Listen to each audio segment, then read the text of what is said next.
Radyo mo ang radyo ko, saan man ako tumungo. Ikaw lang ang kasama ko, o radyo ko. Makinig, makitaw at makipiesta, makisama sa radyo pinakamasaya. Sa balita, mapagchika, all around, basta kasama sila. Yeah. RRS ang radyo ko, halika na't makigulo. RRS ang radyo ko, ang radyo nyo. RRS ang radyo ko, halika na't makigulo. RRS ang radyo ko, ang radyo nyo. Dito sa RPW Radio Station 99.3, kasama mo kami mapabalita, chika, at marami pang iba. Kaya ano pang inaantay mo? Dito na, makinig na. RPW Radio Station 99.3, kung saan dito ay masaya. Radyo mo ang radyo ko, saan man ako tumungo. Ikaw lagi kasama ko. Radyo ko, radyo ko. RRS ang radyo ko, halika na't makigulo. RRS ang radyo ko, ang radyo mo. Everybody now! RRS ang radyo ko, halika na't makigulo. RRS ang radyo ko, ang radyo mo. Radyo, radyo, radyo, eh. Radyo, radyo, radyo, eh. Radyo, radyo, radyo, eh.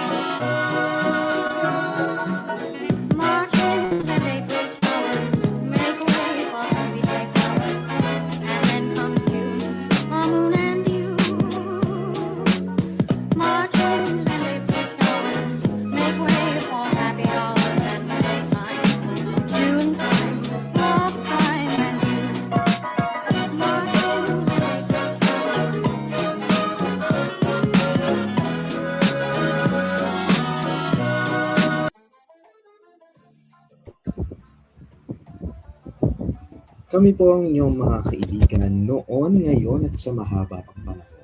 Saan man dalhin ang paghayo, mananatiling tapat at totoo para sa mas malawak na paghahatid ng kwento.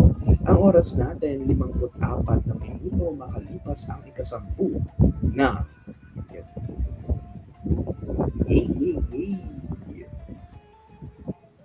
na ipinahayag sa programang ito ay nagmula lamang sa mga hosts at panauhin. Ito ay hindi kumakatawan sa opinyon ng himpilan o pamunuan ng network. Gusto niyo ba mga kwentong seryoso? Ulat o sikero?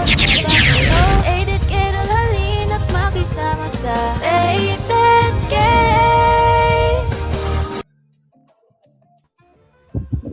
Magandang gabi mga kaibigan sa buong digital community. Hello, hello, hello sa mga kaibigan natin ngayon na nakikinig all around the globe. Wow! Sa oras nating 10:55, kamusta naman kayo? Sa ating ikalimang araw dito sa radyo stasyon 99.3. Ayan, gising pa ba ang lahat? Ayan, hello! Kung kayo po, yan, mga nakikinig sa atin ngayon ha, tumutok na kayo at mag-comment na rin kayo kung ano man ang gusto nyong sabihin, itanong, or ikwento. Babasahin po namin yan. Mag-hello-hello na kayo, huwag na kayong mahiya. Yan. At i-share nyo na din itong live stream natin para mas marami pa tayong maabot ngayong gabi. Diba? Anyways, ayan, kamusta naman ang mga araw ninyo? Ako na malapit na ang mga yun. Diba? Kung makabilis, parang kailan lang ay sobra tayong busy sa mga bakasyon, ganyan. And bakasyon pa rin naman ngayon, but as we move along sa May, expected natin na parang transition na din siya ng panahon, di ba? From summer and then pamanahanakang ulan, di ba? Actually, that's one of my favorite parts then of the year, yung mga ganito, mga May, ganyan. Kasi parang naghahalo yung init sa umaga tsaka yung ulan sa gabi. So, ayun, sarap maligo, di ba? Pero habang iniintay natin yan, syempre pupunuin muna namin kayo ng more of Shining Story dahil kasama na natin ngayon ang nag-iisang Papa Vernon! Ikaw yung hindi ka, Ayun.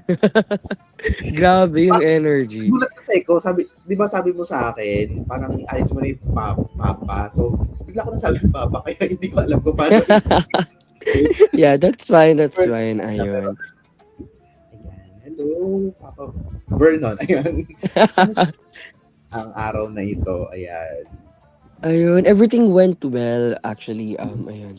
Due to a lot of busy schedule, at least I have time right Oo now to nga. be part of your segment. And I'm really happy for for the invitation kasi nga it's been a while since I've been part of this kind of segments or thing kasi nga wala Oo. natahimik ako ng ilang taon. And lately, though you're visible pa rin naman sa mga live stream natin, sa stations, ganyan. But somehow, di ba, parang lalo na this month, parang madalang ka lang namin ngayong makita gabi-gabi. So ano ba ang meron, Papa Verno? Ano bang Ayun. meron? um yeah, lately kasi I'm really busy right now because due to work Hmm. commitments. Ayun. Um Ayun, before kasi I was like just a normal employee but right now I got stepped up for another level of my workplace. So, ayun, isa na kasi akong TL or team leader ng isang group. So, I need to um be there or let's say kailangan ko talagang maging active sa work like not the usual one na kailangan kong chill-chill lang, gano'n. Kasi right now, humahawak ako ng mga empleyado. So, ayun, kaya sobrang busy. Ah. So, kailan lang to, no? Fresh pa to, di ba? Yes, I was just newly promoted like Hmm? 3 weeks ago. And how was it, no? Kamusta ang trabaho lately? Nag-adjust ka ba ng bonggang-bongga or carry lang naman?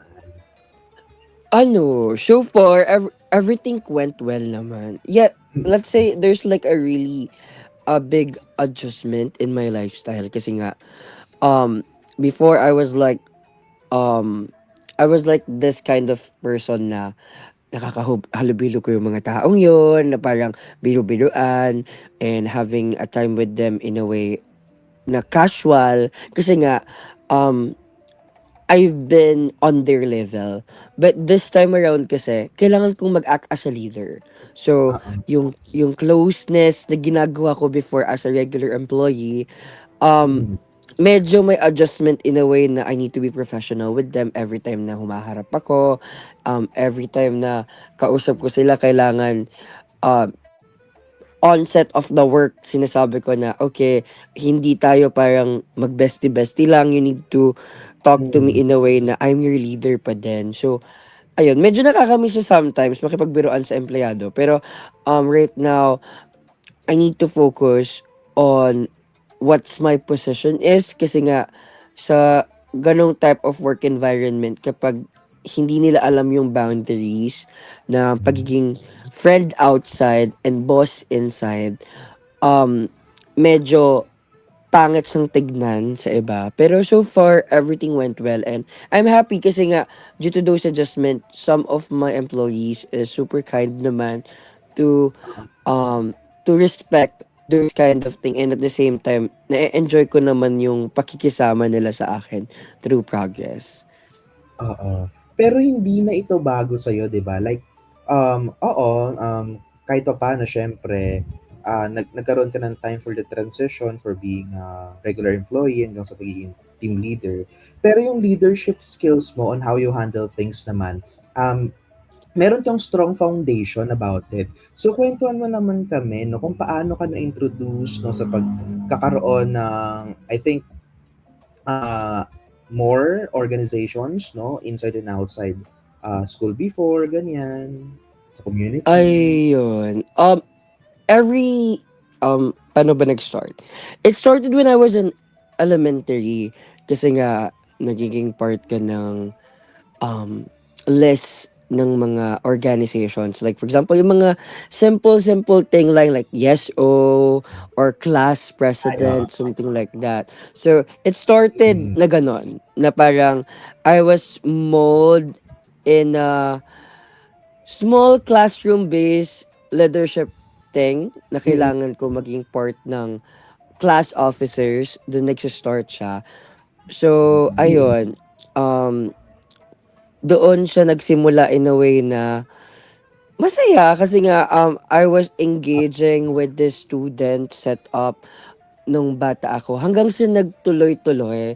Like, ayun, not just only like mm, classroom-based, naging school-based, plus after that, naging, let's say, um, into non-organic, NGO way, na tapos ang Telerate now. oo, Pero, it's a really big difference kasi balancing leadership at work as a student leader and in a youth mm, organization, is it about pare-pareho? Kasi um, there's a different path sa tatlong mm, yon.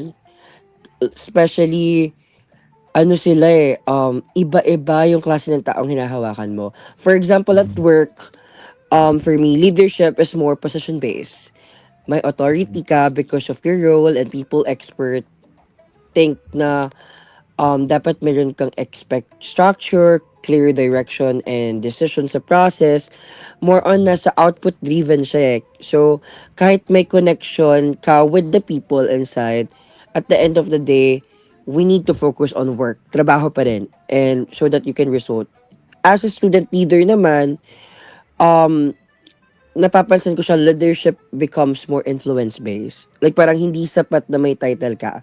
You earn respect through actions. People will look at you in a way na kung paano ka bilang isang estudyante. Na parang mas equal footing kayo ng peers mo so you can lead an example. You can lead in a collaboration and magiging approachable ka. Kasi may credibility kang pinapakita doon. Na parang, oh, yung taong tutuloy-tuloy yung progress niya since bata until right now. So, bagay siya maging student leader.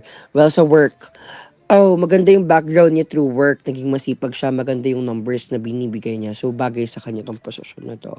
Ganon yung difference. Well, yung pangatlo, yun ngayon, sa mga youth organization, mhm, leadership is more on purpose-based. What's your ah, purpose in life? Parang ganon.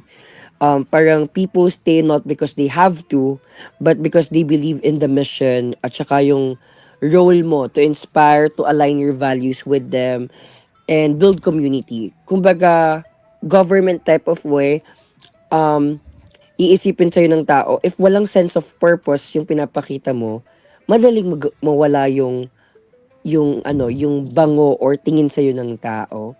Kaya ayun, iba-iba siya eh. Pero at the ah, same time, maganda yung pathway kasi nga doon ko napapansin yung adjustment ko through learning when to be firm, when to be flexible, and when to be simply listen to people. Kasi nga, hindi pare-pareho yung approach ko sa kanila as mm, me in the different type of level. But through core values way at those roles, I just have only one core in my life. Parang I just want to be I just want to be that person na may integrity sa buhay, may respect sa buhay, and may pake sa mga taong gusto kong i-lead or pakisamahan. Ganon oo. siya. So dito ako papasok sa ano, school base siya kasi, ah, lagi ako namamangha doon sa magic nito like parang siyempre yung pagsali natin sa mga student parties, ganyan, it is something na Mhm. parang hindi naman siya obligasyon kumbaga, it is your willingness 'no to serve the school. Ah, Mhm. 'Pag ba nagkakaroon kayo ng hamon na gano'n, like parang hinahamon ka na tumakbo ng sarili mo, ng tao, ng mga taong naniniwala sa'yo, ganyan.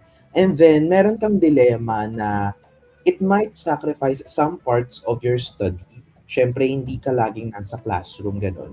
Ano ba yung nagiging strong foundation ng mga leader estudyante kung bakit patuloy pa rin silang um, kumikilos, patuloy pa rin silang lumalaban at nagkakamit ng posisyon sa pamantasan sa sa kabila ng heavy schedules, mga commitments, lalo na academics, syempre, kung saan ito yung somehow, no, conceptually, yung focus, no, kung bakit tayo pumunta ng pamantasan. Ayun. Ano yung magic nyo doon? Ano yung paniniwala nyo?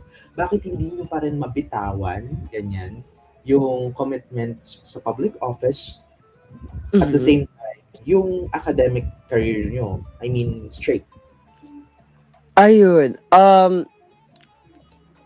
the way how I see things about it, yeah, actually, yan yung number one struggle ng a lot of student council right now. Like, bakit ako hahabol or bakit Oo. nila ako nakikita as it is? And bakit kailangan kong mag-sacrifice for something? Kasi nga, you're a student. Yun nga, ako kasi, every time maging part ako ng ganong group, like party, I always make it in a personal way. Like, iniisip ko na, bakit nga ba ako hahabol? Ano nga bang purpose ko sa buhay and anong kaya kong pang magawa? First for me is about responsibility. Kasi nga, as a student leader, you set the tone. Kapag ikaw mismo hindi nag adjust or humahabol, mahirap i-expect sa iba yung gagawin nila. Um, ayun, being a student leader is not about pagiging perfect. It's about showing na accountable ka rin through it. Yes, madaming sacrifices, pero sabi nga nila, if may naniniwala sa'yo, Mhm. kahit isang tao man yan or what, then learn to show up. Kasi, um, yun yung magiging impact mo sa tao eh. And mapapaisip ka na, if I don't step in now, if I don't see myself running now, when? Mhm. Kung may Mhm. impact ka kasing maipakita sa tao, why not gamitin mo yung knowledge mo to help them? Kasi nga, someone is believing in you. Yung moments na yun na may naniniwala sa'yo, it's part of your growth as a leader. So, Mhm. ayun, you just need to think na parang kailangan kong humabol, hindi dahil napipilitan ako, but at least, dun mabibuild yung disiplina mo about the progress, about decision making. And ayun, important thing for me kasi hindi dapat palagi ikaw ang humahabol. To all student leaders kasi parang hindi dapat palagi ikaw ang humahabol. Yes, um, it's really draining, pero remember na if it's become a pattern na ikaw lagi ang nagko-compensate ng lapses ng iba, that's not about leadership. Um, that's overextending. So, at least kailangan, kung hahabol ka, tanungin mo yung sarili mo, kailangan ko bang humabol ngayon or ako lang ba yung laging sumasalo sa mga bagay? Kasi kung sa sarili mo, wala sa yung mindset na, para ba ako dito? Then, um, try to rest. Kasi nga, yung ibang student leader, porket laban, laban, laban, ganun. Pero, hindi dapat ganun. Check yourself too, kasi nga, dapat Mhm. ready ka sa bawat bagay. Kasi, if you're gonna step it on that level, you're gonna have an Mhm. impact to everyone. And mahirap na makitaan ka ng butas or kahinaan sa ganong klaseng posisyon. Kasi in just one snap, people will hate you. And people will degrade all of your sacrifices in that kind of pathway. Yun. Okay. So, totoo ba na ang pagiging leader ay hindi siya in for all? Like, it is something na parang talento, ganyan. Kasi maraming taong, I mean, some of the people, no, including me, parang naniniwala kami na feel namin hindi kami pang leader, parang mas engaging kami at mas effective kami kapag kami yung sumusunod ganon. And parang kapag kami nasa posisyon ninyo, hindi namin alam kung paano gagawin, parang na-overwhelm kami, ganon. So, that's, ayun yung pinagmula ng thinking na yung pagiging leader ay hindi para sa lahat. Para sa'yo, totoo ba yun? Or otherwise? Ayun, for me kasi, there's two types of mindset ng tao every time you'll run as a leader. It's either um purely gifted ka about it, or you have this kind of potential to be part of it. So ayun, honestly, maraming naniniwala na ang leadership is something you're born with. Yung tipong confident ka agad, magaling kang magsalita, natural na sinusundan ng tao yon. And yes, totoo naman. May mga tao talagang may ganong edge. Parang andali sa kanila yung mga bagay na um, pakikisalamuha or pakikipag-engage sa ganong bagay. Pero for me, hindi sapat ang pagiging gifted. Kasi kahit gaano ka ka-confident or ka-charismatic or kagaling sa ganong klaseng industriya, hindi ka marunong makinig, hindi ka marunong mag-handle ng conflict or umintindi ng tao, magkakaroon ng problema. Kasi leadership is more than presence, it's about responsibility, sabi ko nga. Pero on the other hand, yung sa second perspective, may mga tao naman na like you guys, or gaya ng sabi mo, tahimik lang, hindi nakikita yung potential, pero may naniniwala. Hindi sila yung unang napapansin, pero as they grow, natututo silang mag-communicate, mag-organize, at magdala ng team. And eventually, sila pa yung pinaka-effective na leaders. Kasi, um, what does tell us about this matter is, leadership can be learned. Yun yung natutunan ko through progress. Hindi dahil gifted ka. If you want to be part of an organization or to be a leader, it can be learned. Pero ito yung catch. Hindi siya para sa lahat, at least not all the time. Pero hindi dahil hindi ka capable, or hindi dahil hindi ka capable, pero dahil leadership comes with pressure, decisions, and accountability, hindi lahat already harapin yon, and that's completely valid. So, um, always remember na lang na you can have leadership potential, pero kung hindi ka pa ready emotionally, mentally, and even sa schedule mo, may hirapan ka talaga.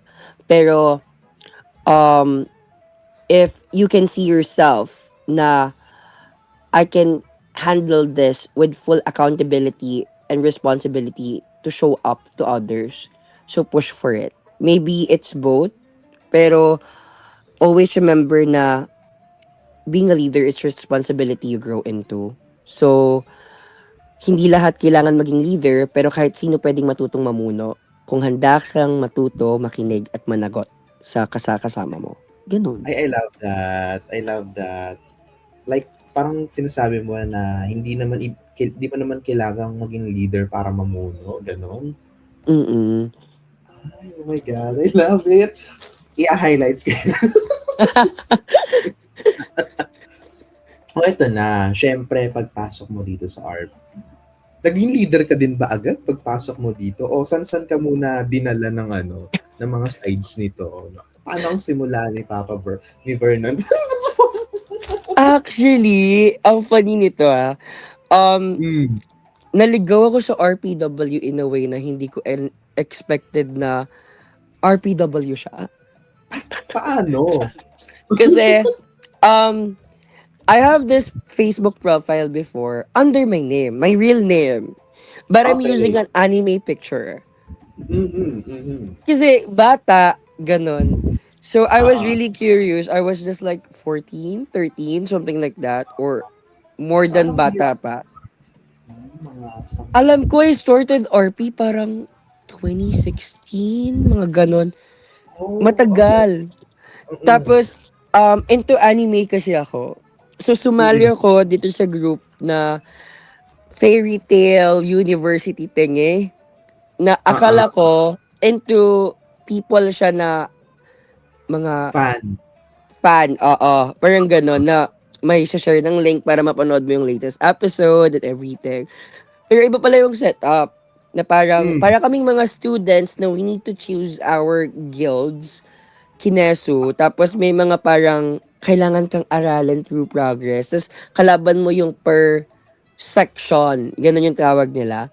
Then, ayun, naligaw lang ako sa part na yon. Tapos, may nag-explain sa akin na, RPW 'to, ganito yung ginagawa, kaso university setup lang. Gano'n yung sabi nila. Nung Tas parang dun din feeling nag-start, oo. parang Ano? may mali gano'n. Nagtanong ka sa kanila like, Oo. Oo, parang may mali. Sabi ko gano'n, parang ah, akala ko parang ano lang, tas in-explain nila sa akin na, "No po, ganito, ganito." Tas nagulat pa nga ako, sinabi ko na, "Hala, real name ko 'to, hindi pala real name 'yan." Gano'n yung sabi ko, te. Tas sabi nilang gano'n, "Ay, opo, blah, blah, blah, blah, blah, blah." Gano'n yung point nila. Tas ayun, tinuro nila sa'kin yung progress. Ang funny pa nga, kasi before, yung mm. bawat actions mo, kailangan mong i-type. Like kunwari, Ay, oo. slash, kumakain. Tapos, Mm. "Kamusta ka?" Parang gano'n. So, ayun, dun siya nag-start, naligaw lang talaga ako. Oo. Tapos, nawala ako sa gano'ng setup, napunta naman ako sa mga international RP. Okay. So, Ayan yung ayun, nai-intrigue ako. Saan sila mm. natatagpuan? Facebook din ba or Twitter, ganyan? Na-discover ko yung international RP sa Facebook actually. Parang Hmm, nag-join lang ako sa Facebook group, tapos I forgot anong Facebook group yun, pero ang tagal na kasi. So, pero specific group siya na 'pag nag-join ka, puro English yung contents. And oo. yung laman nun is yun nga, yung kilala natin ngayon na OCIC, mga gano'n. Um, Oo. so, I was enjoying scrolling, reading those talks about those little ARPers na outsiders. Tas ayun, naligaw ako sa gano'ng setup na parang as an Englishera halata, charis, Englishera halata. Ah, ayun, na-engage ako sa international RP na parang Mm, ang enjoying niya kasi yung setup nila dun more on writing. okey. So, Nagtagal ka na dun? ayun, dun ako nag-start writing, nagsusulat ako ng mga ICOC, mga gano'n. At the same time, nagsusulat ako ng mga talks about Hmm, um regular basis kung anong genre man yung kaya kong i-release in an English way. Kasi nga, mm. ayun, journalist ako, tapos into English Oo. category. So, na-enjoy ko siya through progress in a different perspective of writing. Tapos, ayun, hanggang sa nagtuloy-tuloy. Pero nag-start yung leadership ko nung naligaw na ako sa Philippine RP in Okey. a way Anong na, kaibahan mhm. eto, ano yung kaibahan ng international sa Philippine ang context? Like, paano yung kultural nila doon? Ano, siguro ang different ng Philippine RPW and international RPW for me, ano siya eh, same perspective, parang kinuha lang Hmm, natin. Pero in writing style, Philippine RPW is more on their casual, expressive, and emotional. Madalas gumagamit sila ng relatable humor, thoughts, or lines to express themselves. Like, kinasanayan natin, rants, chikas, parang yeah. personal diary mo yung account mo. Well, at the Mm, international or PW, primarily, may structured yung writing nila, more on formality way, na may storytelling yung ganap nila.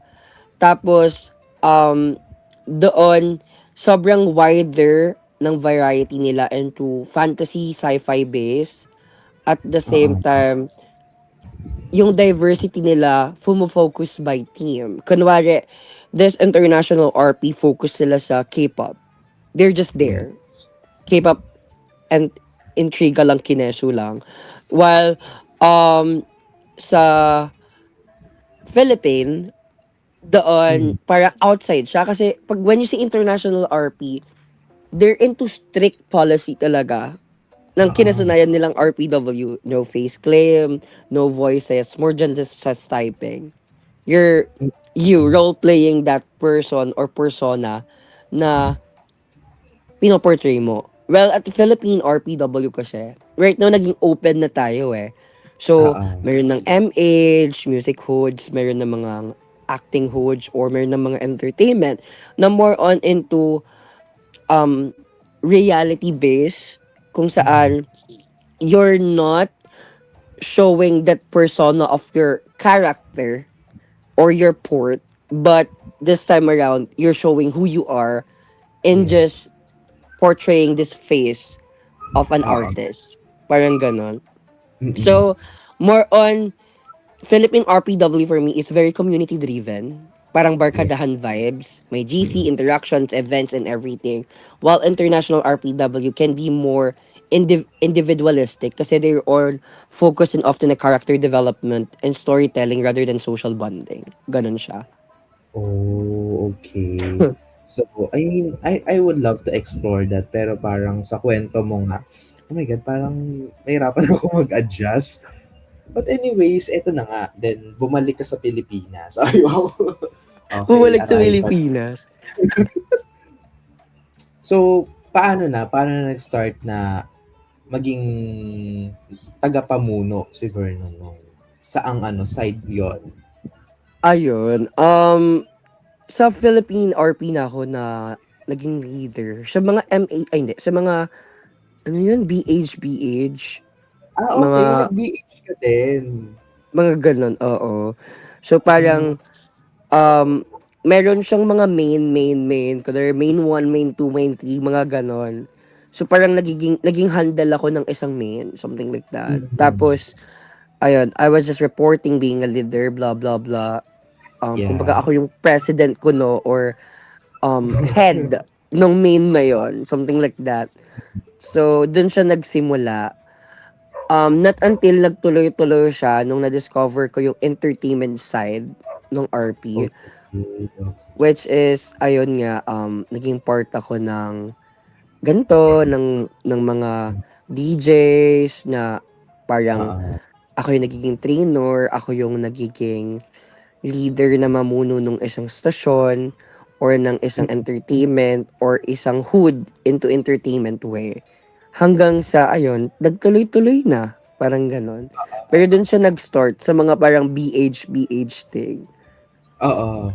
Ayan ang susunod kong tanong. Paano ka tumawid nun from BH to mga radyo, entertainment, ganyan?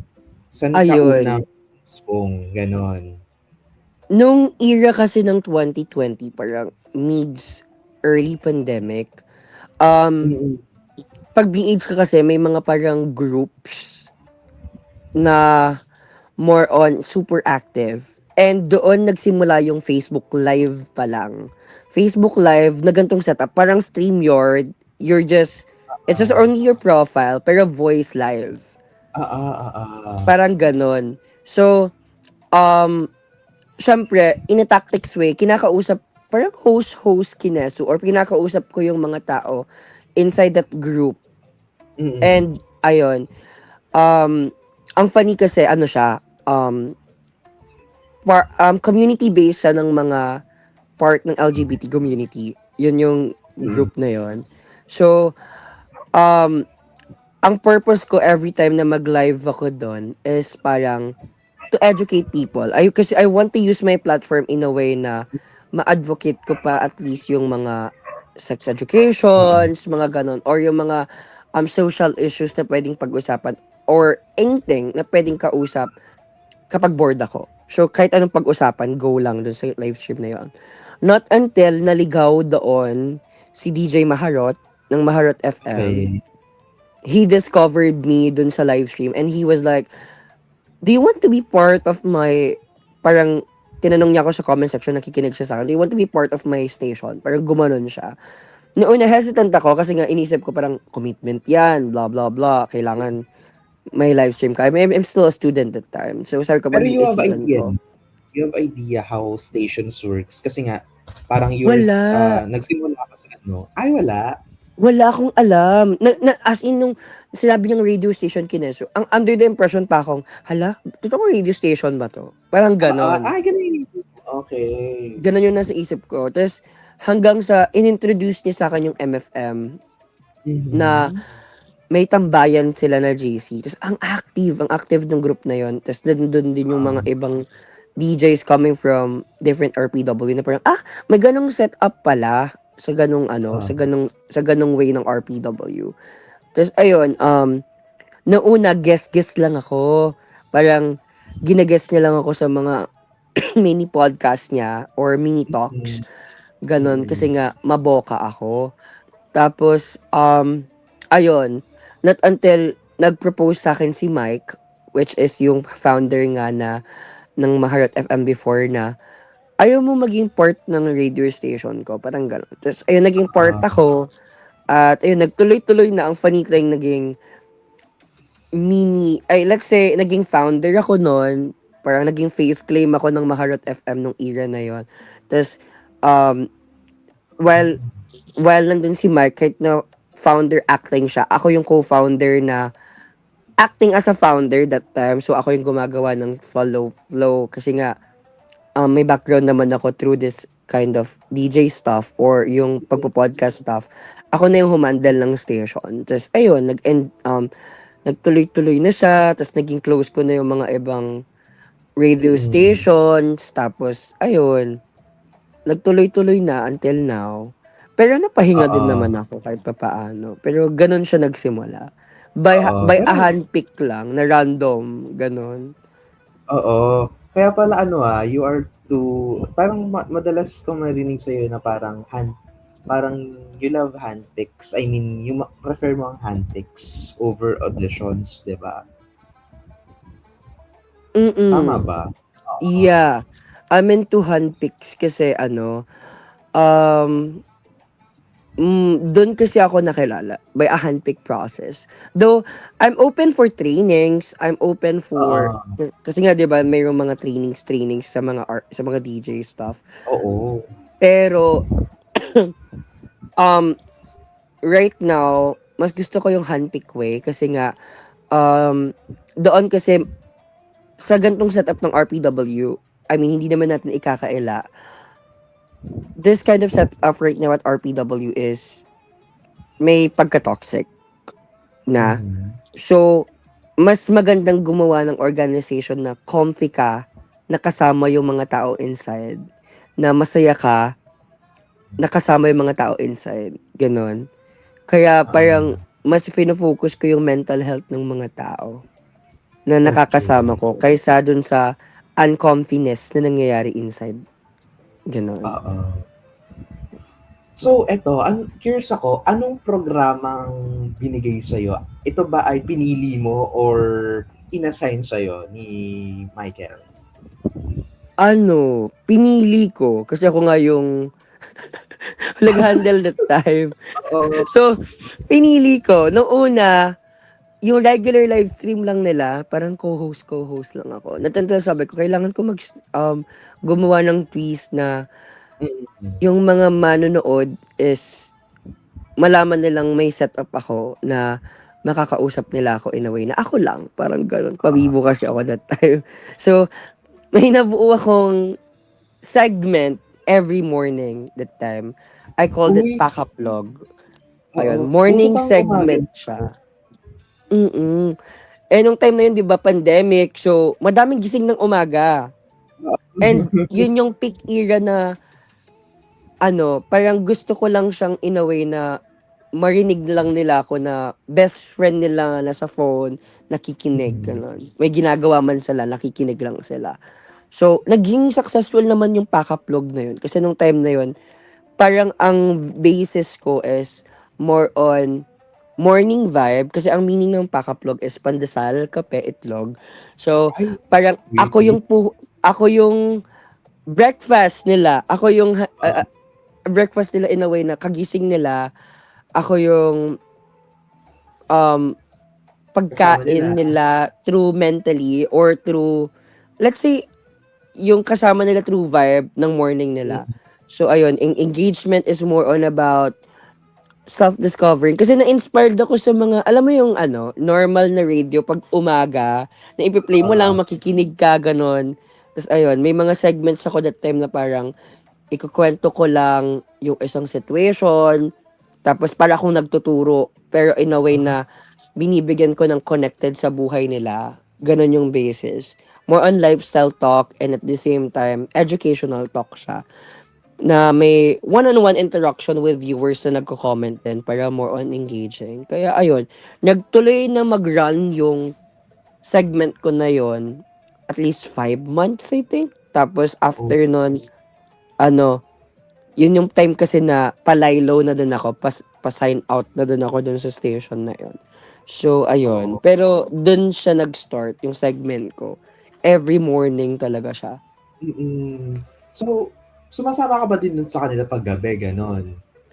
Yes, sumasama ako. Kasi parang merong live. I forgot anong tawag ni Mike dun sa live na yon. Mm. Pero ano siya, more on Bardagulan chika with all of the DJs. Ganon. Mm, mm. Parang ganon So, yung setup. hmm.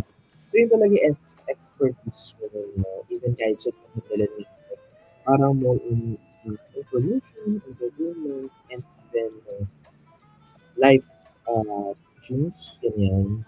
So, Mm-mm. yun talaga yung story mo pagdating sa ere. How? Bakit? Paano? Ganyan. Ah, sorry. I didn't catch. Lumubog ka. Sorry.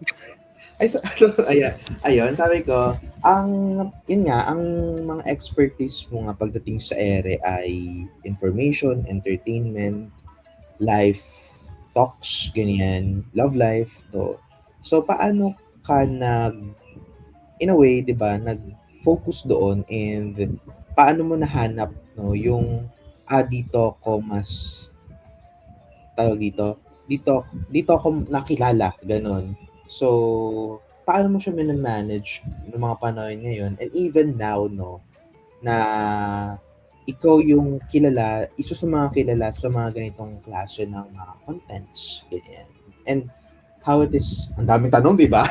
Paano siya nagiging engaging 'no, sa iyo and sa mga listeners mo na pag-usapan yung mga gano'ng parte ng buhay nila? Ayun. For me, it doesn't really happen in one big discovery moment.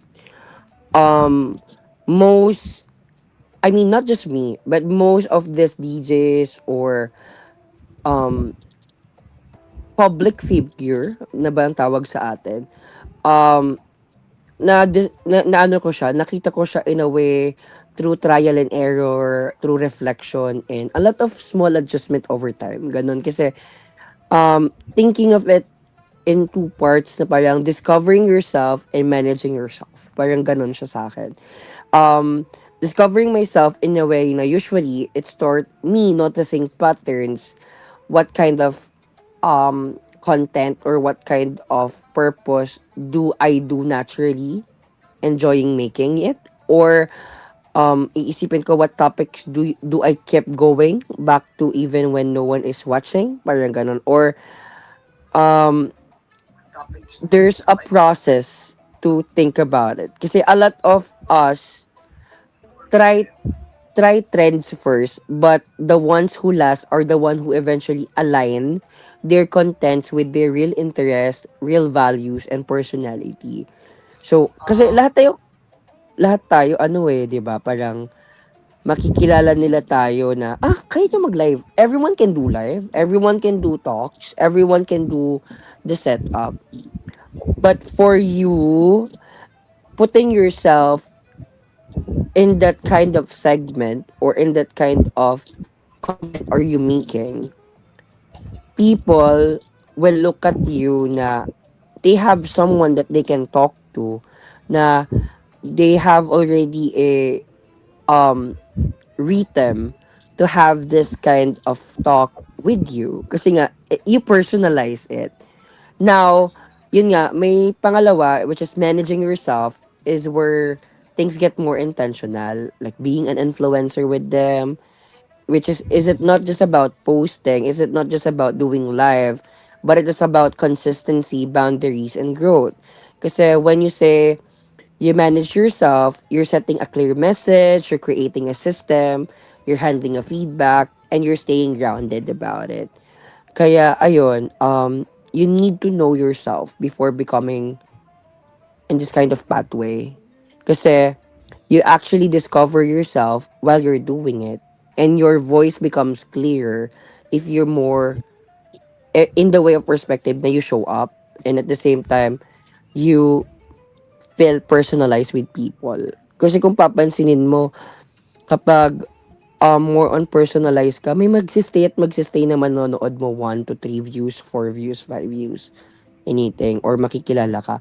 But when you're just doing just a random live thing, people just watch then go. Parang ganon. Oo. Alright. So, curious ako, no? Paano ka tumawid from MFM up to now sa RRS? Ano yung naging kwento nun? Ano, gala kasi ako, joke lang. Ano, um, Or ano bago ba kasi, ba? madami. Okay. Madami. Ang dami kong nilaktawan or nilakbayan na station. Naging Oo. part ako ng isang station na ayoko na lang magbanggit. Basta yun, naging part ako ng isang station or ng mga bawat station sa RP. Naging members din nila ako or naging official DJ nila ako. Mm. By friends tingi. Pero yung transition kasi, even na part ako ng MFM that time, meron kasing organization noon na ginawa si Papa Ball or Oo. kaming mga leaders ng bawat station na we called it parang United DJs thingy. I forgot. Pero Ah. ang funny parang ang title pa yata nun, RPW Radio Station All Stars. Something like that. Na parang, All stars? oo, na parang bawat kilala sa bawat station na yon is naggumagawa kami ng contents ng sama-sama Oh, per so gusto station. pala noon. Oo. So for example, yan sila Altair, sila Art, sila Papa Ball. They're coming from a different stations. So, Mm. nung time na yon, tas ako and other people na inside ng station na yon. So, we're gonna do a live stream at MFM nang sama-sama kami. Gagawa kami sa RRS nang sama-sama kami. Gagawa kami sa ano yun? Streamers nang sama-sama kami. And at the same time, doon sa iba pang radio stations. Tapos, ganun yung flow. Parang, yung mga main host nung title ng segment na yon is parang collaboration siya. Ganon siya Oo. nag-start. But, naging acting part na ako ng, hindi pala acting part. More on naging sub-part na ako ng RRS nung nagsisimula sila. Kasi nga, dahil nga parang, um, friendly ko sila Papa Ball, tsaka sila, hindi pala parang, friendly ko talaga sila. Nakaibigan ko si Papa Ball, tsaka sila Big Brother and other part of RP nung time na yon. Mm. Parang, ano, kahit part ako ng Maharot FM, kumbaga, tawag, para isa ako sa mga ampon nila, ganon. Ah. Na parang, pag may live kasama ako, madalas, ganon. Or, kapag may chikahan, nandun ako, nakakaakit ako, ganon. Mm. And then when you officially became part of RRS, fully ganyan. So may mga Fully. Mhm. may or ano, paano ba siya? Meron ba siyang specific date ganyan? Walang specific date, actually. I'm still guessing kailan ako naging part. Kasi, parang alam ko, inad lang ako sa GC. Oo. And di ba ang random ni Papa Ball minsan like parang yun nga yung- kung sa mga ibang organizations parang may mga screening pa. Pero kay Papa Ball di ba? Oo, nung Akala era ko. ko na yon, inad Mm. lang ako sa official main ng RRS. Tapos, Oo. ayun nga, 'di ba kayo, may process kayo parang para siyang survival show na nag-training kayo. Oo. While ako, siguro dahil part ako ng mga nagti-train ng mga DJ nila before, naging parang insider kineso na ako ng RRS. So, yun, naging part na ako. Hindi ko din alam paano ko naging part. Basta nandun lang ako sa GC. Sinabi ko na, ay, part na ako ng RRS. Parang ganun. Oo.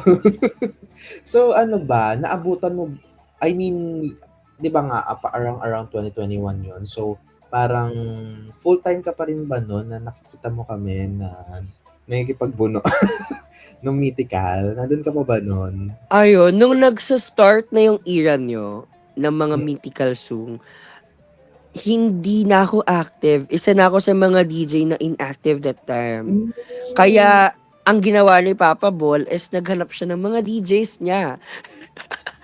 Kasi isa ako dun sa mga Okay. parang inactive na that time.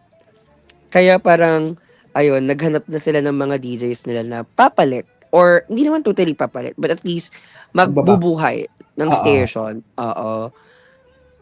So Kaya kumbaga ayun. may phase din ng ano, ang mga radio station noon na parang ang naabutan kong phase was around 2023 na talagang nawala na yung peak nung 2020 to 2022. So, may gano'ng phase din pala yung mga batch niyo. Wow!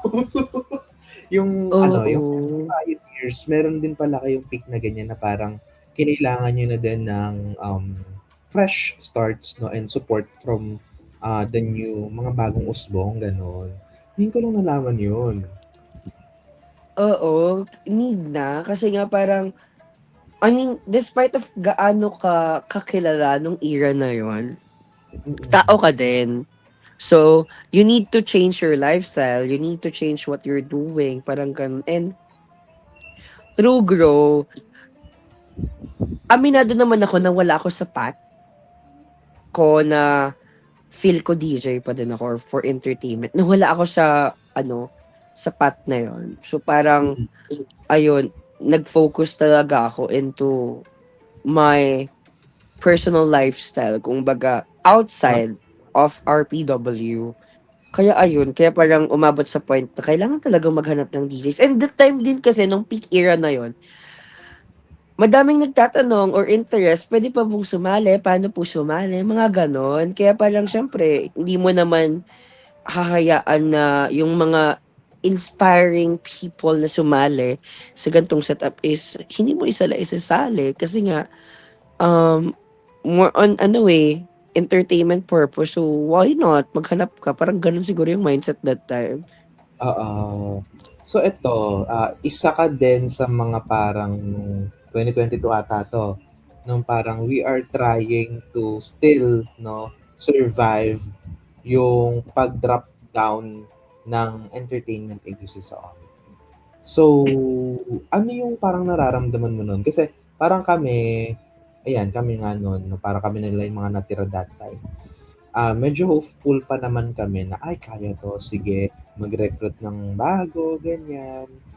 Push pa to, ganon. So, not until hindi rin siya nag-succeed at some point. So, ikaw, paano mo view yung mga panahon natin na nagpa-facilitate tayo ng new gen, no? Na, na we are thriving, no, to revive yung mga peak ng 2020 hanggang 2021 to 2022. To be honest, ang bad mang pakinggan, pero isa na ako sa mga naniniwala noon ng time na yon na end na ng journey. Kumbaga ganon. Nandun na Mm. ako sa peak na yon ng mga era na yon na it's already end. Tapos na yung journey. For me, nung time na yon. Kasi, radio station is not that top tier on that time frame na. Parang kumbaga, kung before pag nag-live kami may 60 to 100 views. Mm. Noon, nagtutuloy na yung live kay 0 views. Basta at least nagsasalita kami, carry lang. Mm. Pero, at nung peak na din na yun, parang nagla-live ka na lang, parang video call baga. Parang yung Oo. chikahan nyo through personal, ni-live nyo lang. Parang ganun na kasi yung setup nung time na yon. Hmm. So, ayun, isa na ako sa mga taong parang, ay, wala na to. Parang ganun. We need to rest na. We need to step aside na and focus on what's the real cases. Kasi tumatanda, ang pangit ng term, tumatanda na din tayo that time.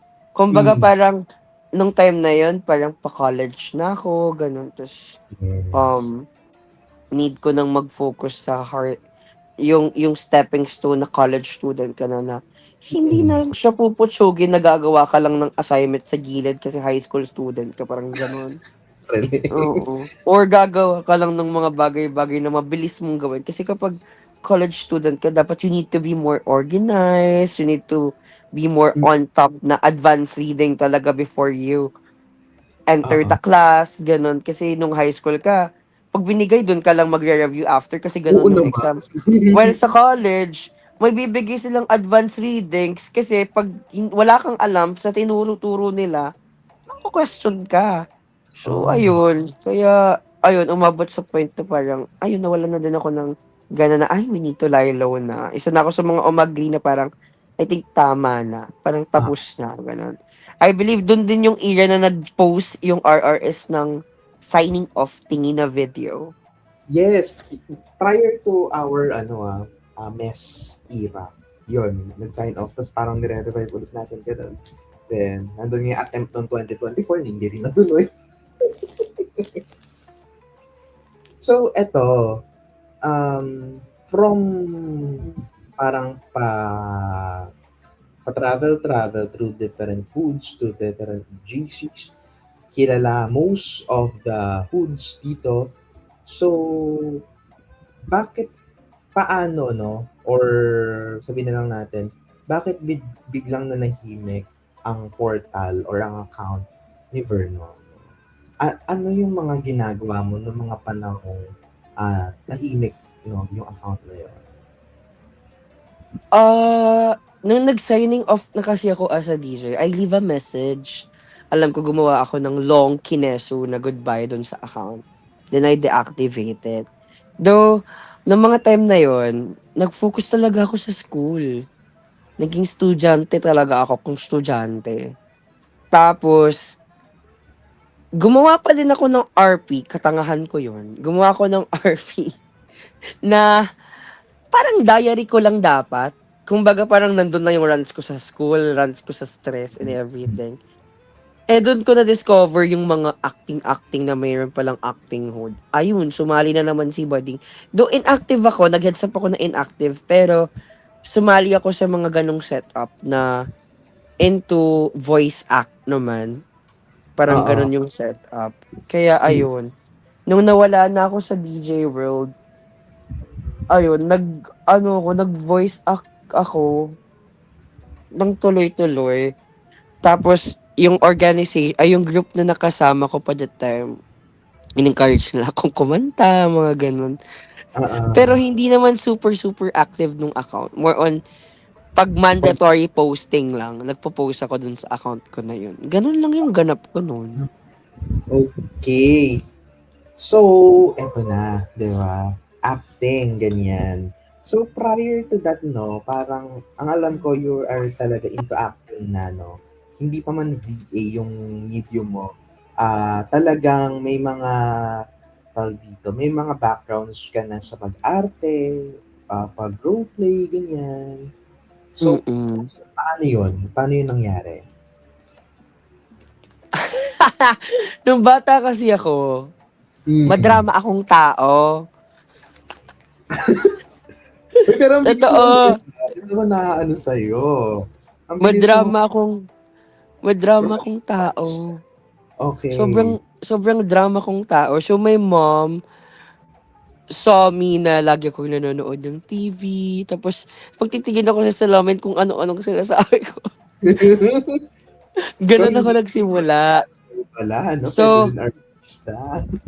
oo. So, my mom saw a potential on me na, ayun, uma-acting-acting ako sa harap ng ng salamin. Tapos, dinala niya ako sa lugar namin kung saan may mga trainings through acting. Yun, theater way naman that time. So, naging theater actor ako na, ayun, kada may event sa lugar namin, uma-act kami ng mga bagay-bagay or it depends of, ayun, nag-start ako sa theater tsaka sa mga, ayun, acting workshop, mga ganon. Parang in-engage ako ng mom ko sa mga ganong bagay. Then, nung mga high school na ako, um, due to theater workshops and everything, na-discover ako na maging artist. Ganon. So parang si Bading, nag-audition na ako ng mga VTR, mga ganong ganap. Tapos nag-ano na ako, may manager na ako na parang binibenta ako sa mga Kumbaga, directors, on ganon. stage siya. Mm. So ayun, naging ano na ako, parang sumali-sali na ako sa mga ganong setup na. So more on extra-extra, wala akong talagang hit na kailangan kong maging kilala dun sa series. But more on extra, though nahubog talaga ako through theater sa school base Mm. or mapa-public base kasi nga parang doon, kasi nung bata ka syempre, nare-release mo yung emotions mo Mhm. positively dun sa act na pinapakita nyo. Kaya ayun, dun ako nagsimula through it. Oo. So, eto din yung parang naging timpla ng aking nababalitaan na iyong panibagong label dito sa RP na iyong binubuo ngayon. So, may mga na-interview ako kagaya ng mga Castaway na yung music in-interpret nila as something theatrical. Ito naman ay yung acting i-interpret as something wait lang, theatrical din. Ayun. So, paano siya, no? How do you come up, no, sa ganitong concept, no, dito sa tinatawag nating, ano nga yun, yung ating group? Hindi ko, isa-ibahin Ala, natin yung explain. nire-release mo na agad eh, hindi pa natin nire-release. Ay, Joke hindi lang. pa. Sorry, hindi ko na anuhan. So, pero may binubuo tayong label, di ba? So, Oo, so ano ayun. ang concept nito? Bakit siya theatrical act-based, no? Ano ang kaibahan nito sa mga normal or sabihin natin usual na actings dito sa market? Hindi siya actually theatrical, hindi more on theatrical way, pero at least more on ano tayo, real acting based siya, not into voice radio Yeah. drama na kinasanayan or into dubbing. So, ayun, I'm planning this group na secret pa yung pangalan ng group. Pero, Ah, ayun, ang main purpose ko kasi is this members to be unite by their passion through acting way na may freedom sila to express themselves gaya ng paghubog ko sa sarili ko through acting. Kasi I discover myself na parang, ano eh, by expressing my freedom of emotions. Paglaruan okay. yung emotions ko through process na may training, may background and everything. So, I'm planning to create this foundation to help not just only me, myself to learn or to broaden my ideas about acting, but at least to have a rooted creativity, collaboration, and artistic freedom with people. Now we commit to building a space where voices are empowered, where stories are brought to life, and talents are nurtured without limitations. Kumbaga, we're creating this acting wing in a way na we dedicate to produce expressive and meaningful performances na hindi kinasanayan ng iba. Kasi yung iba, more on into series, more on into writings. But eto siguro, ang edge ng gagawin natin is innovation siya to create a collaboration with people. Not just only, there's a producer producing, or there's a director or producer or writer na lahat mag-act, parang ganun. Hindi siya ganun. In a way na dapat may bosses yung inside kung kailangan mag-ayos ng script, they'll Mm-mm. be part of it. So we're creating a safe space to everyone na i-express yung emotions nila through it. Kasi 'di ba, alam mo naman tong RP, stress tayo, pagod tayo and everything. So I want to use that hindi siya failure but those flosses that we're experiencing to be nurtured in an acting way. Para ma-release mo yung emotions mo through it.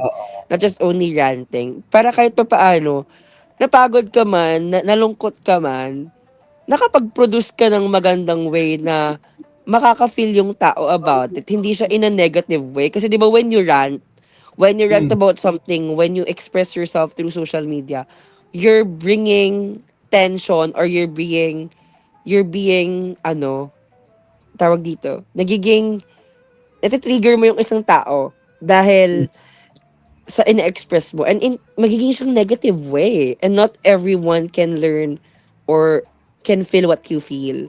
So at least in acting way, kung magrarant ka man or may nararamdam ka man mabigat, magiging creative ka about it and people will be engaged or maintindihan yung emotions mo kasi ina-act mo siya, nilalabas mo siya through emotions, hindi dahil binasa lang nila. Parang gano'n. Oo. So, parang nakita ko talaga dito yung concept at disiplina ng teatro talaga. Oh my God. So, that's the magic. Ang tanong ng bayan, kailan ba ito? Coming soon. Pero it Ayoko will, muna siyang i-expose kasi kapag in-expose ko siya ng walang structure, I mean may structure na or wala pa siya kasing wala. approval. Pasilip lang baga kasi kapag in-expose natin siya, baka hindi na naman matuloy tulad ng mga bigla ang comeback ko no ng RRS.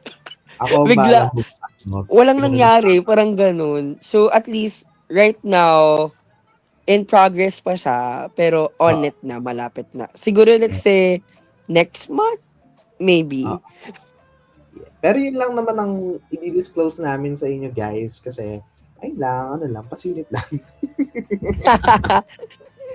So ito na, syempre, nabanggit mo nga kanina, nag-full-time ka, nagkaroon ka ng full-time sa edukasyon. So, ano ba, naging, tawag ba dito, yung education background mo nung college, lalo na nung college, no, ay something din na parang kinakailangan ng more time and attention, ganun ba yon? Yes, actually. Ayun, right now I'm working, pero um ayun, nag-take kasi ako ng Bachelor of Science in Pharmacy. So, mabigat siya na kurso, mabigat din sa wallet. So, ano, Di ba parang ang dalang mag-offer ng mga state use ng pharmacist? oo, sobrang dalang. And Oo. sobrang hirap maghanap ng scholarship about it. So, mabigat talaga siya sa bulsa. Mm. Kaya, ayun, I learned na despite of loving the work or loving that kind of path, kailangan nating mag-step down through it para mapagpatuloy mo siya in the future. Yung iba, kasi ano sila eh, may privilege sila na mag-aral at magbigay ng pera. Good for them. But in my setup kasi, um, kailangan mo mag-strive hard para Mm. makuha mo yung gusto mo. And yung area kasi na yun, let's say nakuha ko siya, pero may something happen na nagbago na kailangan kong pumili ng pathway ko na ipagpatuloy ko ba siya kasi kailangan or gusto ko or ipahinga muna natin siya para kahit papaano mag-strive ako sa buhay. Kasi ano Mm. eh, um, in a real life basis, naging interpersonal na siya. In a real life basis kasi, outside nung area na yun, may Mm. kaya yung pamilya ko. Pero, may downfall kasi na nangyari na, hindi na kayang sustentuhan yung college ko or yung tuition fee ko.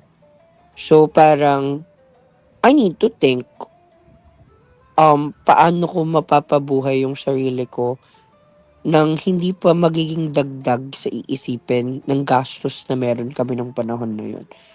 Kaya napunta ako sa pagwo-work. Oo. And Hmm. may point ba sa buhay mo noon na when you decide to parang take a rest muna no, sa studies na pressure ka din sa mga like parang may mapag-iiwanan ka ng mga kasabayan mo, ganyan. May mga ganun ka bang naramdaman? Or hindi naman siya nag-matter? To be honest, naramdaman ko siya. Kasi Mm. trinay ko talaga yung best kong pagsabayin yung work and at the same time schooling. So, Pero, mm, doon ka din muna nag-start. dun ako Okay. Akala ko, nag-start. nag-decide ka agad na Hindi siya, hindi kasi kaya ng ego ko. Ang daming taong nanghihinayang para sa akin nung era na yon. And mm, alam mo yon, may mga naniniwala. So, trinay ko pagsabayin hanggang sa parang hindi talaga siya kaya and hindi din na-fulfill mm, yung needs. Kasi nung time na yon, ano, Alam, parang naiiyak si Bod. Hindi naman ako naiiyak, pero parang, um, too emotional lang siguro. Kasi nung time na yun, mahirap siya kasi nga, Mm. academically wise, parang 1 oras lang tulog ko, 2 oras lang. Tapos, may mga na-miss na akong mga, um, dapat pag-aralin kasi imbes na mag-review ako, nagwo-work ako, gano'n. Mm. Tapos hanggang sa napagod ako physically, ta's tinap ako ng tita ko na parang mahirap talaga ang pre-med school while you're working, sabi niya. So parang, what if mag-ipon ka muna? Nung mga panahon na yun, ayoko. Kasi Oo. pumapasok sa isip ko yung mga inisip ng tao na may mga nagsasabi talaga sa akin na parang, sayang ka, gano'n, nanghihinayang sila and everything. So parang ako naman, strive lang ng strive, hindi kaya yan, kaya yan, kaya yan. Pero umabot na sa point na parang kailangan ko munang mag-decide na oo nga, parang hindi kaya. Tas nung mga panahon na huminto na ako, ang daming nag-reach out at nagulat kasi nga parang biglaan siya eh.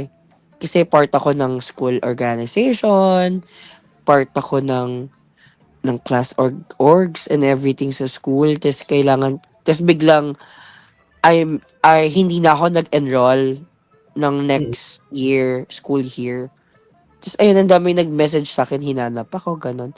Tas ayun, I just be honest with them na parang hindi kaya and everything.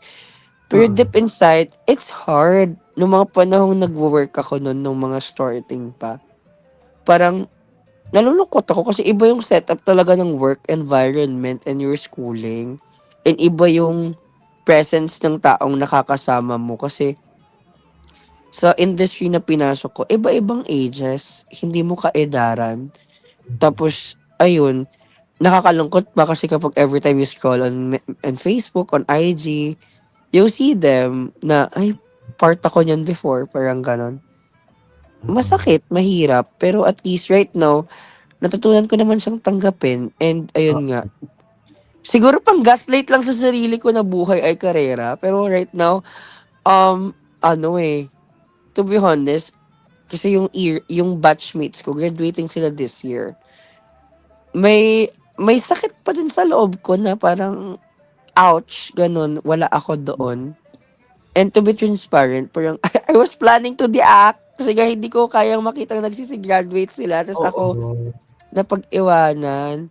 Nandun pa din yung sakit pero at least day by day tinatanggap ko siya at natututunan ko siyang yakapin na there will be a time for me, gano'n. Okay. So, ano yung pinanghahawakan mo, simula noon na unti-unti mo nang ina-adjust yung sarili mo up until now, 'no? 'Pag dumadating sa point na parang ayun, nakikita mo yung mga gano'ng bagay na somehow 'no, it affects you 'no? Ano na lang yung pinanghahawakan mo right now?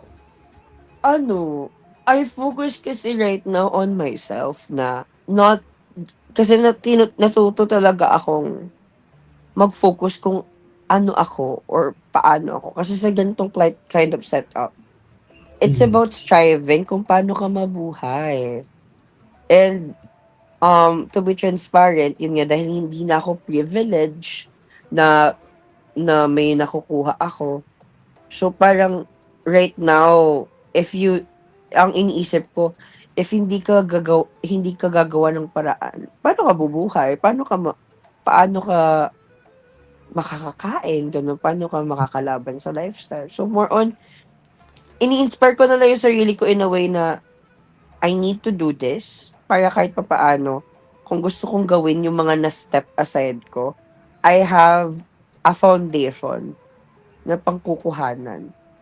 And ayun, gano'n. Parang parang more on into, oh my God, naging emotional siya. Parang naubusan ako ng sasabihin, to be transparent. Pero ayun, Mhm. into dig dive, siguro, ayun, nakikita ko yung sarili ko na, um, more on tinatap ko na lang yung sarili ko everyday na kaya mo yan. Na parang, at least, kada gising ko, thankful ako na gumising pa ako, ganun, may pagkain ako, nabuhay ako, ganun. Oo. And yun naman yung parang naging ano mo, naging way out mo para hindi, masyadong damdamin yung mga gano'ng, bagay. Kasi, oo, masakit din talaga siya and it parang somehow kasi oras ang naging ano eh, naging kalaban, di ba? But ayun, we as time goes by, parang we got to learn na may mga bagay tayo sa buhay. Naging podcast na ayun, di ba? Na kailangan i-sacrifice, ganyan, dahil kailangan magbigay daan dito or diyan, gano'n. Pero hindi naman naubos ang alab mo sa gusto mong tahakin in the future, 'di ba? Course one. Hindi, hindi Mm. siya. Hindi siya nawala. To be honest, ang funny nito ha, ano, meron akong piggy bank na 'pag may Oh. barya ako, nilalagay ko yung barya doon ta's nakalagay dun, "For future purposes." Gano'n siya, ang funny niya. So, tapos right now, yun nga yung salary ko, um, may percentage yung ano, yung backup ko for tuition in the future. But right Oo. now, hindi siya kalakihan kasi nagalaw yun, eh. Yun nga, due to may nangyari nga sa fam.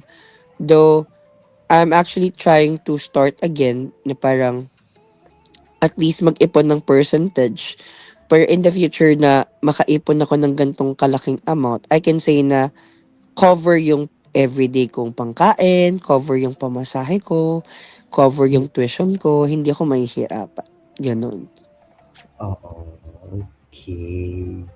So, ayan, dahil nga nababanggit mo pa kanina na parang priority mo ang sarili mo ngayon, na parang you are loving yourself more than uh, enough, no?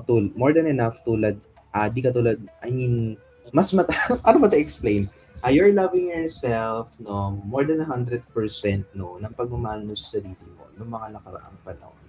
So, paano ka nag-come up sa ganitong structure na parang ay kailangan hindi lang 100% ibigay ko para sa sarili ko. Kailangan doblehin ko, ganyan. Siguro ano, through experience din, Mm. um, paano ko ba siya sasabihin or express? Yung through experience in my life, siguro gano'n ko siya nakikita. Kasi, Mm. um, may challenges tayo sa buhay na nararanasan.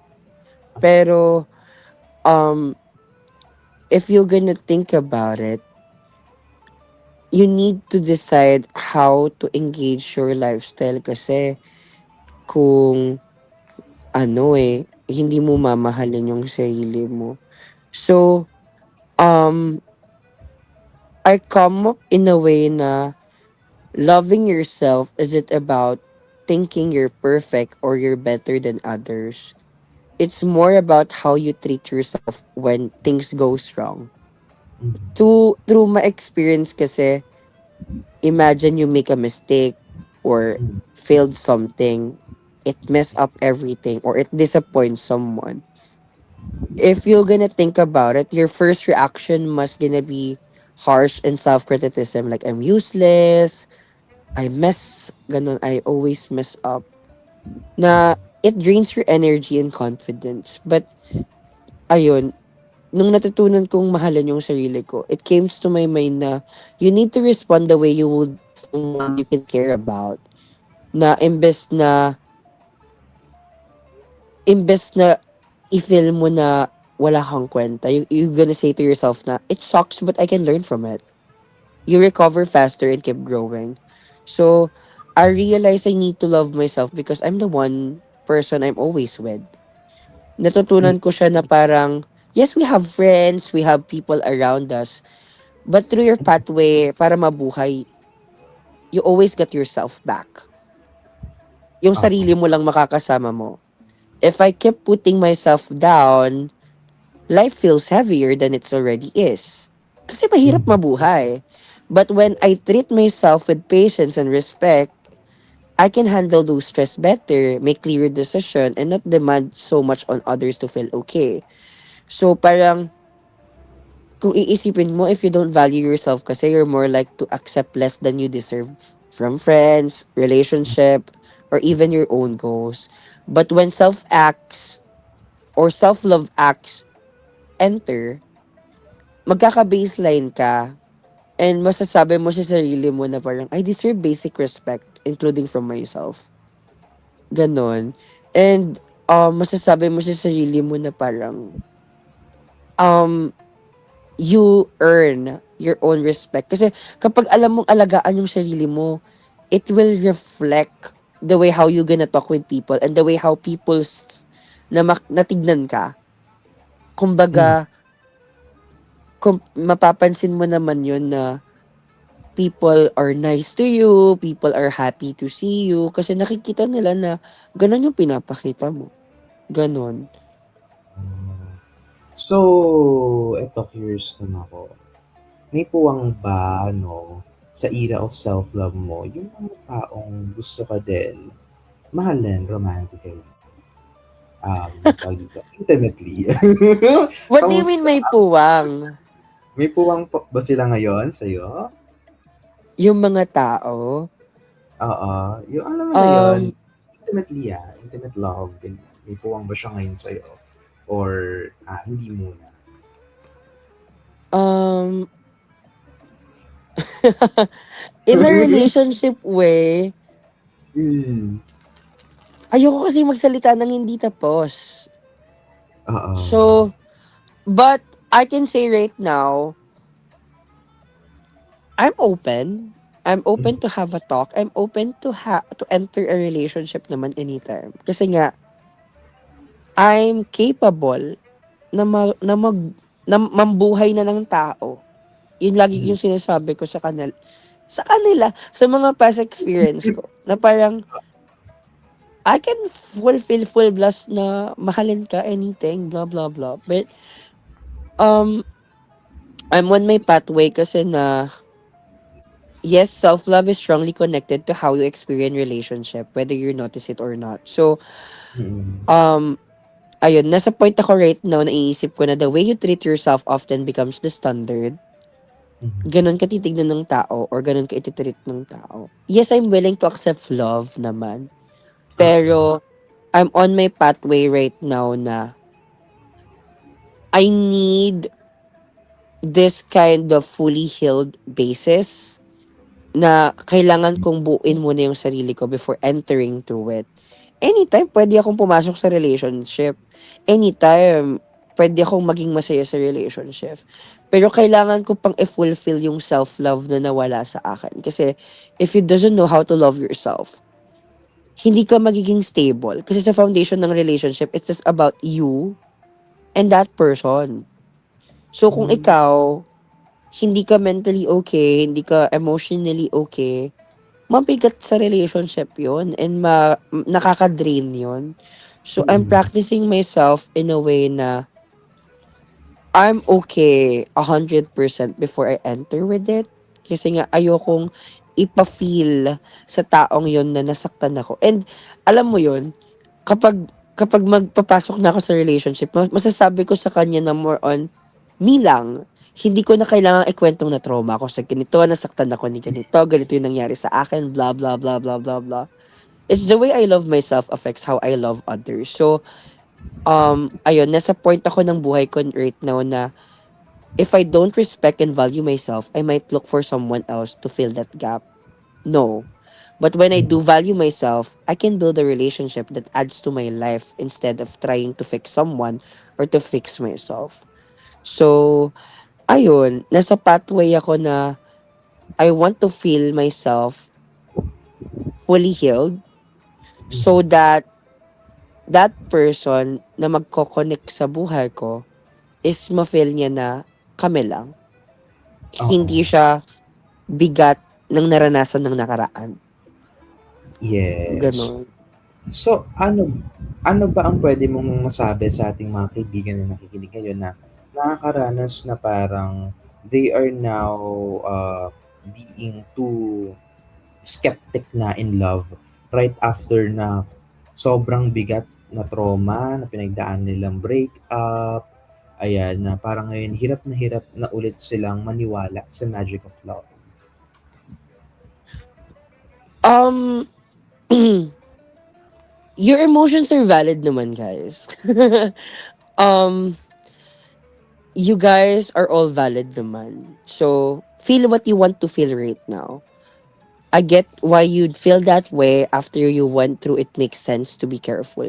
Ganon. So, I just want to tell them na don't rush in anything. Let yourself feel it. Reframe love in a safer space na more realistic way. Kasi for me, love doesn't mean losing yourself or getting hurt again. But the right kind of love should be feel safe and not confusing or painful. It's always um it's always in a place na I want you guys na sabihin nyo sa sarili nyo na I'm not trying to convince you to believe in love right away, but I just think you deserve something that feels safe and real kasi yun yung deserve mo as a person. Take your time to heal. Take your time to be there.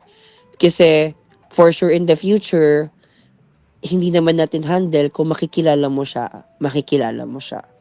So right now, just be yourself. Just love Mm. yourself. Remove those anger to your life, remove those trauma or try to learn from those trauma. Kasi tayo kinasanayan natin pag trauma tayo, matatakot ka eh.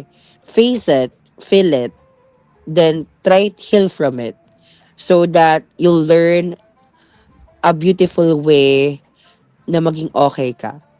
And mabibigyan mo yung sarili mo ng pathway to express a full kind of emotions plus ano, mas mabuting environment sa paligid mo. Start to learn how to love yourself or take care of yourself so that if someone's entered your life, you know how to um hug yourself, you know how to be yourself, and at the same time, alam mo kung paano ka makakatakas sa ganong situation kung may makilala kang hindi talaga fit in sa hinahanap mo. Yun lang. Ay, that is so inspiring and uplifting naman. Noted. Pero bago tayo magpatuloy, ayan, syempre, magpapahinga muna tayo dahil sobrang dire-diretso ang ating usapan ngayong gabi. Kaya mga kaibigan, walang kakalasa dahil magbabalik pa rin po ang Rated K sa RRS. Diyan lang kayo, walang kakalas.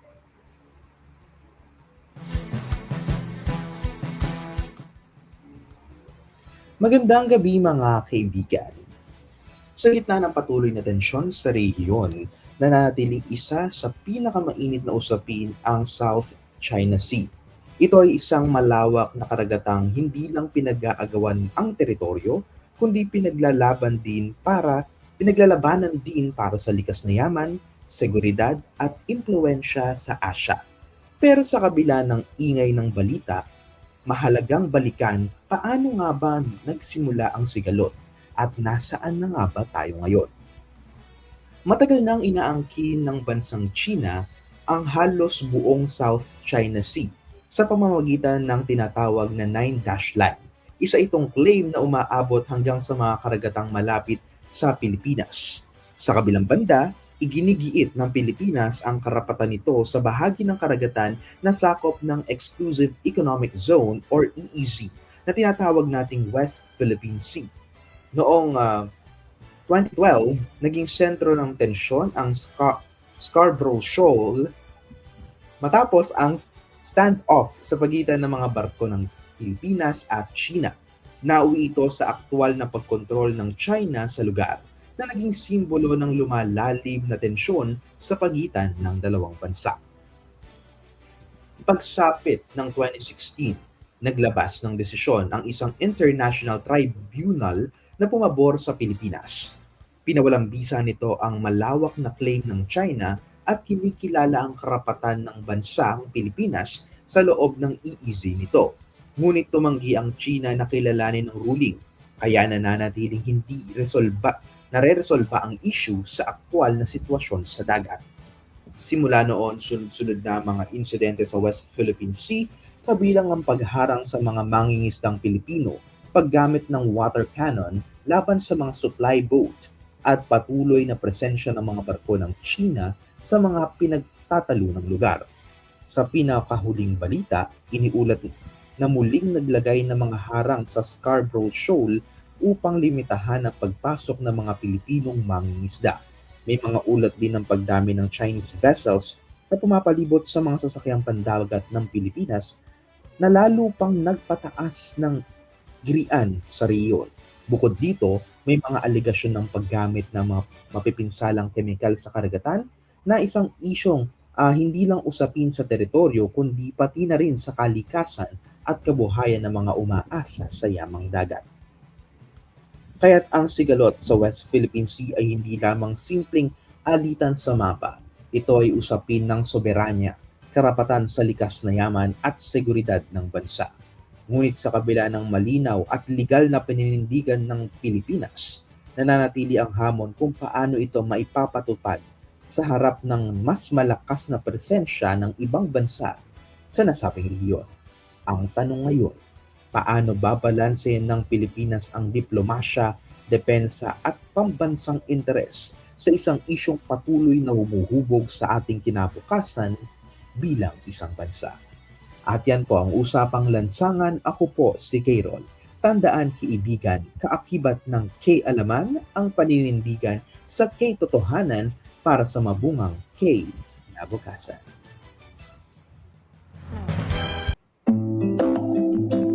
Ayan, nagbabalik tayo para ituloy ang talagang makulay na usapan ngayong gabi. Kasama pa rin si Vernon.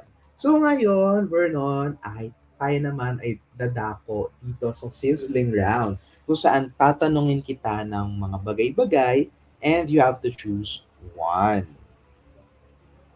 Oh, go, Ayun. go, go. Parang naano din ako sa nasenda. Okay. So ito na nga. No? So ready na? Ready, ready, ready. Okay. Is it X or next? Next. Love without label or label without love? Love without label. Bakit? Um, Kasi I always believe in a different type of perspective of love. So, Mm, yung tanong mo kasi, ang broad. So, kaya sinabi kong love without label. Kasi, I can love someone as a friend. I can love someone as a person. Or, kaya ko mahalin yung country ko as who I am. Ayun, hindi into relationship way. But I think it in a way na love is love. So, Oo. wala namang kailangang patunayan about it. Ikaw, nasa utak mo siguro relationship. Oo. Sorry na, yan. Kesa naman, di ba, label without love? Diba? Kayo nga, pero hindi naman mahal yung isa't isa. So, doon na tayo sa isa. Oo. Okay. Apology or explanation? Explanation. Silent treatment or confrontation? Ay, parang madalas natin pag-usapan to in a different manner Confrontational. Confrontational. Diba? Second chance or final goodbye? Final goodbye. Reveal the truth or protect a secret? Protect a secret. Okay. Pride or happiness? Happiness. Settle down or stay free? Stay free. Public relationship or private love life?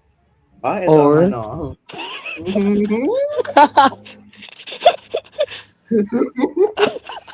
Okay, and then last, revenge or move on? move on. Hmm. So, bago tayo magdako sa ating diary segment, ay sa kabila ng mga pinagdaanan mo, ayan, ano yung isang lesson na dala-dala mo lagi saan ka man dalhin ng panahon?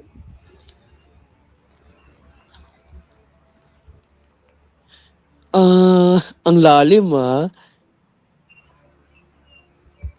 Oo, yun yung laging tanong ko sa huli, no? Sa huling part ng mga usapan. Ano, siguro, the lesson in life, no matter what it takes, is that you will not always be ready, but you will always be growing. Kasi for me, life will not ask you if you are prepared before it change everything. It will test your patience, it will test your strength, it will test your faith in yourself. But there will be days when you feel like you're falling behind, when nothing is clear, and when giving up feels easier. Hmm. Always remember na you don't need to have everything figured out to move forward. You just need to Oh, choose yourself every day. You just need to choose to try even when it's messy, even when it's slow, even when no one is clapping for you yet. Growth is not loud. Sometimes it is just you showing up again after you wanted to quit. And ayun, maybe the deepest lesson in this situation sa buhay ko, you will lose people, you will lose opportunities and version of yourself along the way, but you will also find resilience that you hmm. didn't know you had. And you will learn that pains does not mean the end. It often means transformation is happening. So whatever it takes, keep going on. Not because life is easy, but because you are still here, still learning, and still becoming. Yun. Ay, grabe. Parang maiiyak ako dun, ah. Ay, literal. Okay, so bago pa ako maging ako, baka ako ang maging emotional ngayong gabi. Anyways, dito sa Rated K-Roll for the past 6 years, meron, ang lagi na mission niya is maging diary ng bawat tagapakinig at ng mga nakakadaupang palad natin dito sa unang hapag, which is dito sa stream. So, Mhm. dito sa diary segment, no, imagine that babalikan mo itong video na ito 10 years from now or kahit a year long, no, from now. And ano yung gusto mong marinig ng sarili mo mula sa iyo, no, up to the situation, no, kapag babalikan mo na itong video na ito. Wait lang, I have to prepare. Ayan, kailangan ko, no, bumaba at iwan muna kayong dalawa ng sarili mo 10 years from now. Ayun. Ayun. Hey self, hello! Ayun. Kung saan ko man right now. I don't really know where you are in life right now. Emotionally, mentally, or even spiritually. But I just want you to sit with this for a moment na you are not behind, you are not failing just because things don't look the way you expected them to look by now. But always remember, life has a way of unfolding differently than what we plan. And sometimes, alam mo yun, it feels unfair, even silent, like nothing is happening. But ayun, the truth is, a lot is happening inside you that no one can see. You've been carrying things quietly for sure. Madaming nangyayari sa'yo for sure through pathway. But always remember na expectations, pressure, disappointments, comparison, and those moments where you're questioning yourself. If even you're even doing enough. Um, Still, please wake up. You wake up. Still, you need to try. Still, you need to show up. And even when you feel like you have nothing left to give, um, please say something about you and you don't always recognize. Please don't give up easily, and even you're exhausted, keep moving forward. I also need you to learn things slowly, gently, and alam mo yon, You don't always have to prove your worth through struggle. I want you to allow yourself to breathe without guilt. You are allowed then na mag-rest without feeling like you failed. You also allowed to pause and still be valuable if you need to. Kasi sabi mo nga sa sarili mo, life is not a race or the fastest wins, but sometimes, it's about who can stay kind to themselves while everything feels uncertain. For sure, there will be a days when you feel lost in your own thoughts, pero please always remember na it takes some time for everything. Growth is not always visible, but it's always happening. Even silence is progress, even waiting is part of the story. You are not just surviving, and you are becoming someone deeper and more stronger, more aware than you were before.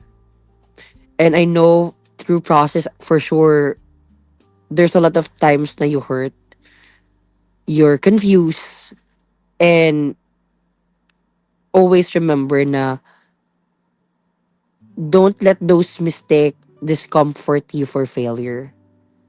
Whatever it takes, I hope you choose keeping or choosing yourself. Kasi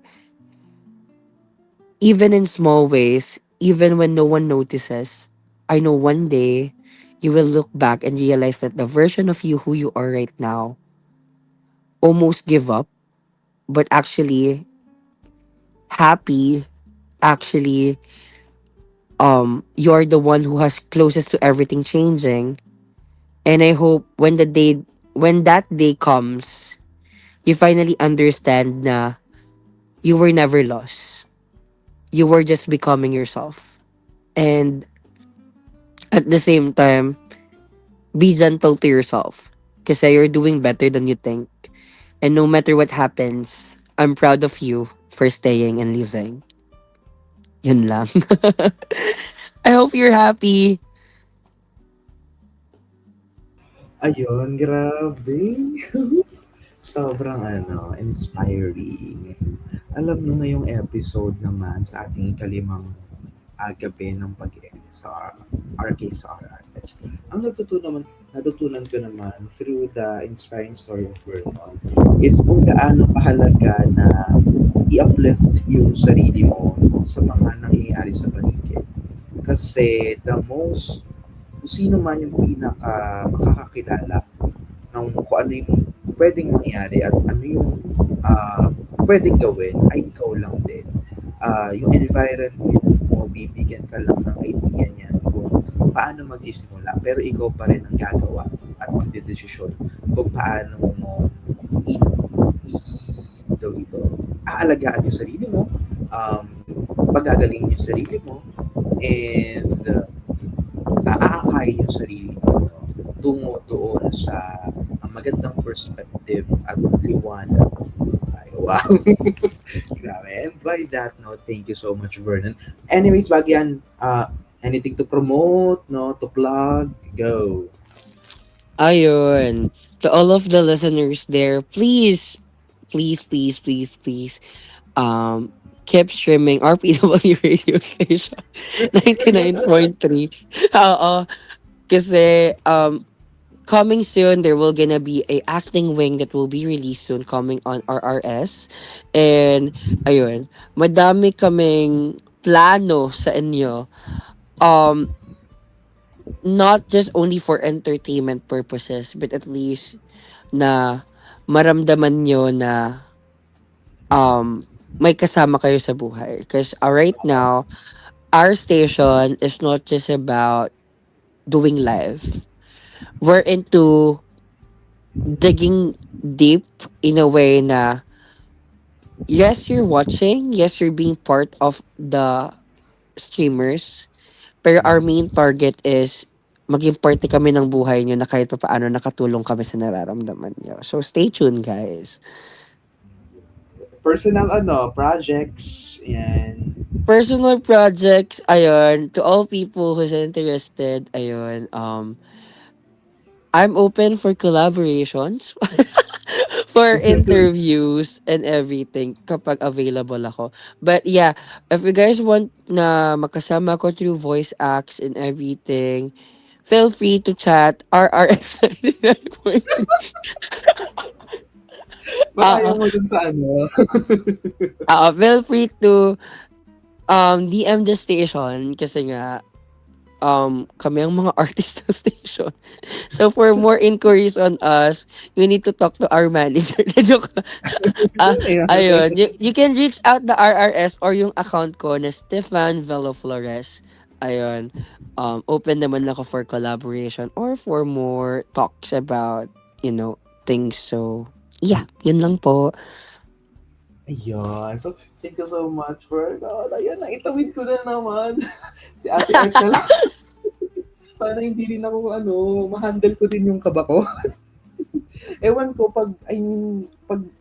basta na, may kaba ko nararamdaman kapag alam kong kaibigan ko yung, i-entertain ko. I mean, kaibigan naman ako ng lahat, but most of the time, di ba, kayo ang mga nakakausap at nakakasama ko. So, hindi ko alam kung paanong approach yung gagawin ko pag nasa ere.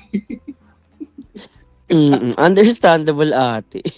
Oo, but anyways, ayun, Diyos ko, nakaligtas na naman tayo ngayon, na itawid na naman natin ngayon. And we're still very grateful to RPW Radio Station 99.3 sa pagiging tahanan po ng ating programa. Anyway, sa inyo nga po mga kaibigan, ay kami po ay magpapaalam muna ng ilang araw para magpahinga muna, pero walang kakala sa RRS kasi syempre kahit nagpapahinga po tayo sa Rated K-Roll ng ilang araw ay tuloy-tuloy pa rin naman ang paghahatid ng saya natin through our different programs, no, na syempre i-announce namin yan prior uh, to the live stream para naman magawan nyo ng oras. Ay, wow! At mapakinggan nyo at mapanood nyo po kami. So maraming salamat sa pagsama sa ating makulay na kwentuhan. Balikan ang mga paborito mong eksena sa Rated K-Roll at iba pang digital contents sa ating YouTube channel. Ako pa rin po ang inyong kaibigang si K-Roll hanggang sa susunod na edisyon ng nag-iisang magazine talk show sa RPW. Ito ang Rated K-Roll at non-stop pa rin ang tambayan sa ating radyo stasyon 99.3 kung saan dito ay laging masaya. Bye guys! Bye, guys!